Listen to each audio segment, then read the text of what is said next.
All right, we're gonna get started. We're gonna put our bottom bouncers on. We're in, how deep? 80 feet of water. So we're gonna have to put some weight on here. So we're gonna go with 7s and 9s out of that pile right there. So what's that then?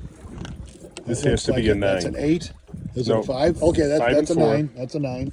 And that goes on this front one. That goes on the heavies. Yeah, that goes on the heavy rods. The way we rig them up, I've got the Thunder Mist 3-way swivel here. Best swivel made. The ball bearing. One goes to the main line to your rod. This one goes down to the leader.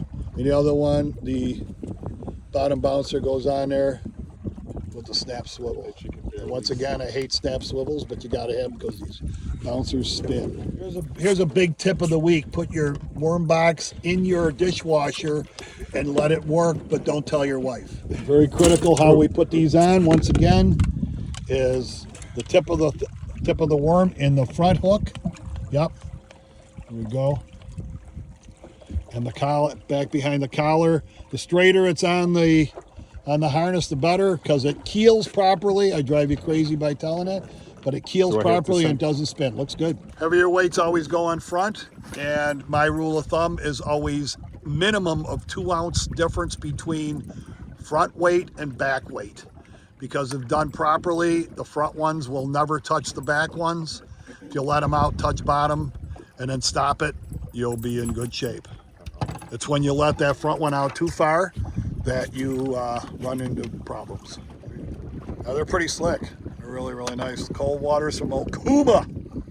All right, John just asked an interesting question about braid. We got braid on here and super limber rods. You just hit bottom. You could feel it?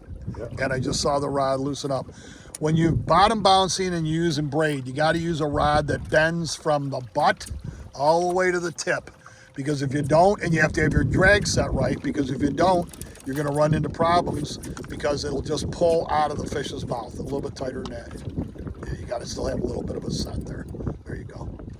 Yeah, I'd go a little bit more. There you go. Yeah, it should be good. Try it out, see what happens. All right, so when we put them in, always put in the rear rods first, and the 2 ounce difference will get it back and out of the way. And another important point is once we get moving and you've touched the bottom, geometry once again comes into play where that is hitting the bottom, and when we start to move, that angle changes and you have to let it out once again after about a minute. All right, so once we get moving, now we're gonna adjust our rods to make sure we're touching bottom. And always make sure that, as he's doing, your thumb is on the spool so you don't over spool it, and you'll just let it out, and as soon as you hit the bottom, you'll know it. We're gonna watch the rod tip there. Looks like right there, boom, you just hit bottom. Make sure you keep adjusting those, because you want to, if you're bottom bounce, you want to make sure you're on the bottom.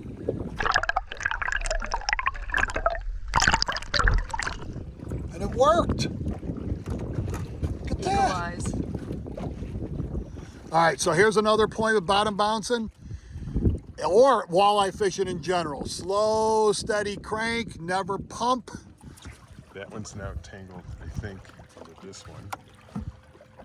Head first, head first. Head first, Denise. Head first. There you Always, go. there you go. Okay, go around. Denise is always my teaching wait. tool. There you go, nice. There you Beautiful. All right, 2 fish real quick.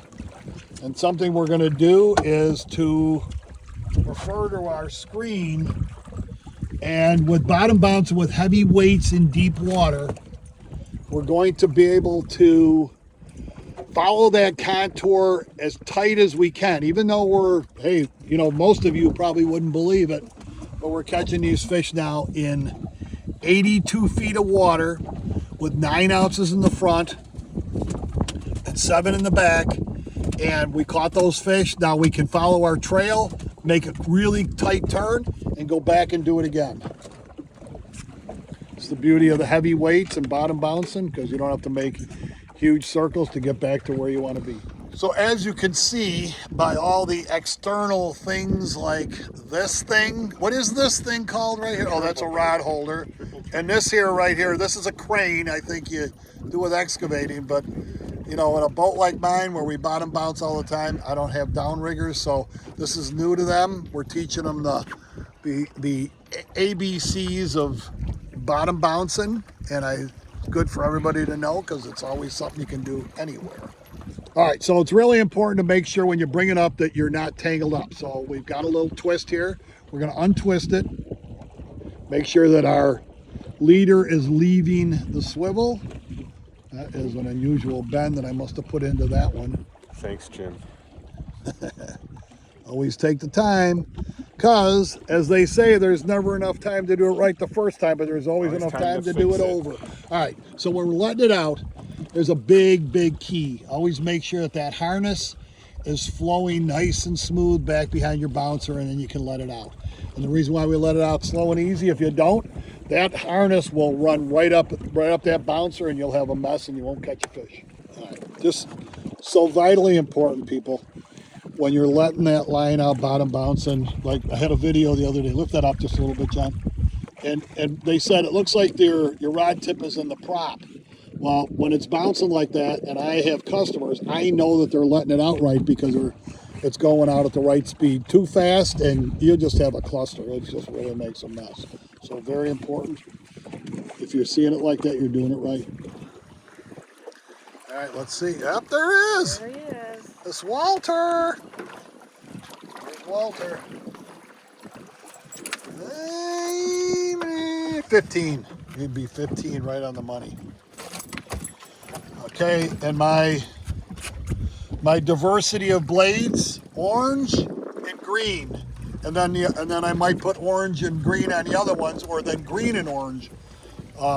Perch colors you can't beat in Lake Erie. All right, here we go. We have our front rod out with 9 ounces on. We're in 80-some feet of water. John's going to let this one out. This is the 7-ouncer, and we let it out right behind the motor. If you do these in the right sequence, and we're going straight, because we got this one over here. This is another one of our 7-ouncers out in the back. If we do these right, you never have any problem.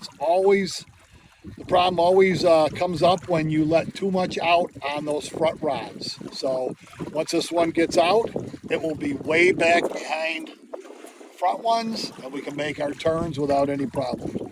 Pretty tangle free once you get the pattern going. All right, so that was on the 9-ouncer. Yeah, on a turn. On a turn, yep, that's real important.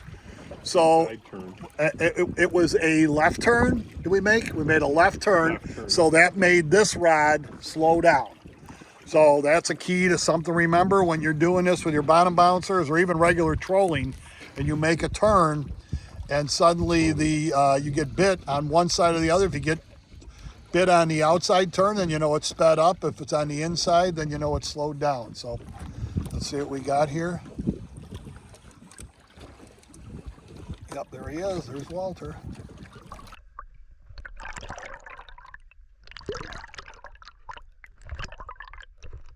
I have no idea. Yeah. The fish wants to really slide. Yeah. Hang on. Oh, nice one. Oh. He acted bigger than Yeah. he is. All right. Denise. Eagle eye. Oh, a little better one. fish. Nice. These are the good eaters. We're catching tons of big fish out here on Lake Erie this time of year. It's late September, and he just spit up. There you go. Match the hatch. And bottom bouncing for walleye in not so shallow water. So if you're wondering if bottom bouncing works, the other shows we do are usually in 40 to 50 feet, 82.5 feet. They're on the bottom and we're catching them. That little double header action here. It's working. We're in the schools. A little better fish, pull a little harder. Nice smooth drag on that Okuma cold water. Working good. This one we got triple. A triple? A triple. A triple header, bottom bouncing in 82 feet of water. What a way to end the show. Just get in the water and let them pull it right over the top.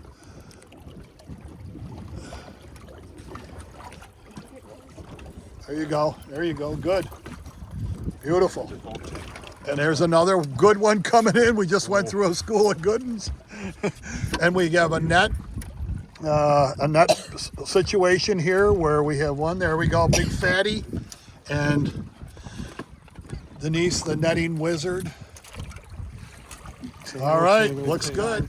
When you got a walleye, the thing you got to look out for is right here. We're going to point that out. That will open you up, folks, like you wouldn't believe. That little spot right there. All right, so we're getting ready to move to a new spot, and we've got our super heavy bottom bouncers here with our rods. We want to make sure we don't hurt somebody, so we always make sure we lay the rods as flat as possible and lay those flat on the bottom of the boat or someplace where they won't have a chance to bounce, because they will hurt you. Like those. It'll take your eye out with that thing, kid.